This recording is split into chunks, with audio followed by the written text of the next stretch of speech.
Ma'am, nanay. Pagkulog po kami naghahanap, isang linggo halos walang tulog, walang kain. Talagang malamanan lang po yung tiyan kasi hindi nga po... Do not watch the OTT because it block your video. Sa iba.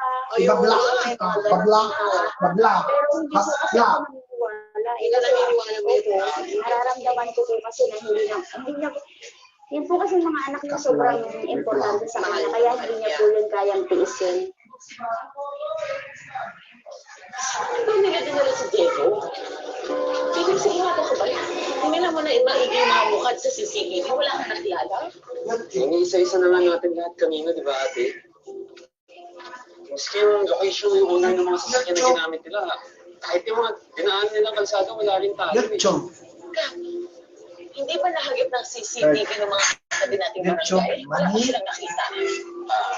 YouTube money, Pacquiao. At saka YouTube.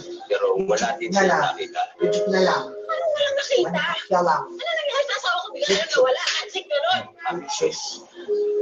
Naman niya. Kapait ng asawa ko. Walang kaaway yun. Tsaka imposible namang makita dahil kung meron na sana may tumawag ka sa amin humihingi ng ransom. Eh wala. Saka wala sila magkapalan. At wala kami mayaman. Ate, hindi ba ginagawa nila yung palitulo? Kapag hindi nila nahuli yung nasa drug list, maghahanap sila ng ipapalit na inosente. Sino ba nga ating pinapapatay yung sasabihin yan? Huwag mo sasabihin yan! Hindi mamatay si Diego, hindi mamatay ang asawa ko! May pilitin ang mabuhay para sa'yo mag-iina. Sa kabila ng masusi at matinding paghanap, hindi na natagpuan ang tricycle ni Diego. Hindi na rin nakabalik ang huli ng pasahero na nakita sa CCTV. Sinuyod ni na Rochelle ang lahat ng mga presinto sa buong Kamaynilaan, pati na sa mga katabing bayan. Pero Wala na nga silang maitulog. Hindi tayo mabigyan ng isang hit. Tapos sasabihin nila sa akin, baka patay na ang asawa ko. Pero kung ano man nangyari kay Kuya, kung nasan man siya, dapat isipin na rin natin na delikado tayo, lalo na yung mga bata. Bakit ka tumigil? Diba kayo ni Papa ang tubuan ito? Tsaka, baka makulit na ako. Hindi ka makulit. Madamot lang ako.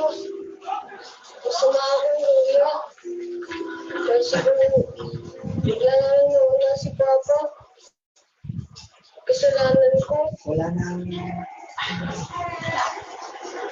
Wala kang kasalanan sa tama. Hindi mo kasalanan.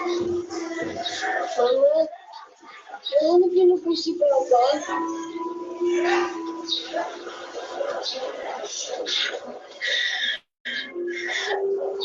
Makinig kayo kay Mama, ha?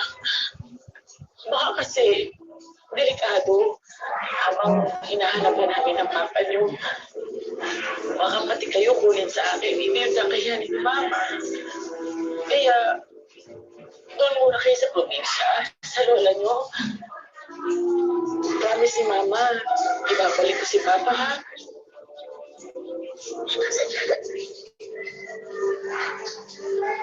kailanmay hindi sumuko si Rochelle sa paghanap ng kanyang asawa. Lumipas ang taon, kahit kasagsagan noon ng pandemya, tinawid nila pati karagatan.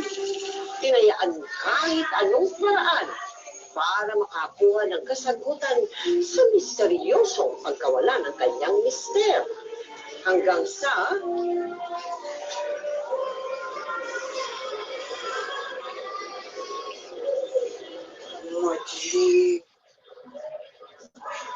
Madilim! Sakyan mo ba? Marto, kuya ba? Alam mo yun? Ang nakikita ko lang ay madilim. Gusto na niyang makauwi pero pinipigilan siya. Sino mo? Wala, diba? May gugulo ko sa asawa ko. Babae, yung may kinakasama na ibang pamilya. Ano mo?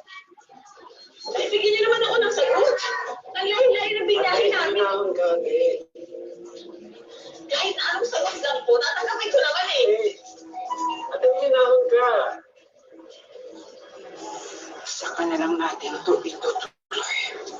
Pagkalmado ka lang.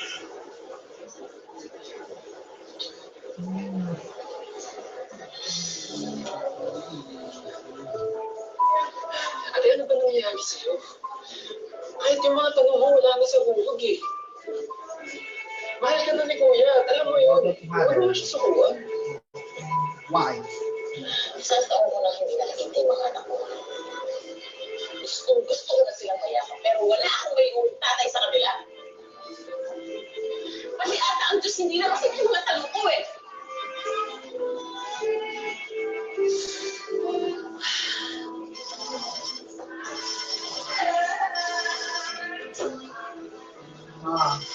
Mami, Papa, Nanay. Patawag ko kayo. Si Sinil? Do not watch the MPK because it's the block your video to do you.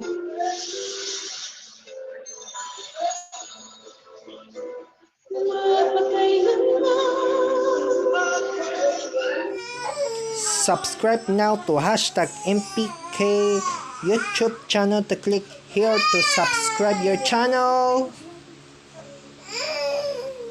and click the notifications bell to below. Thank you for watching. See you soon. Bye bye.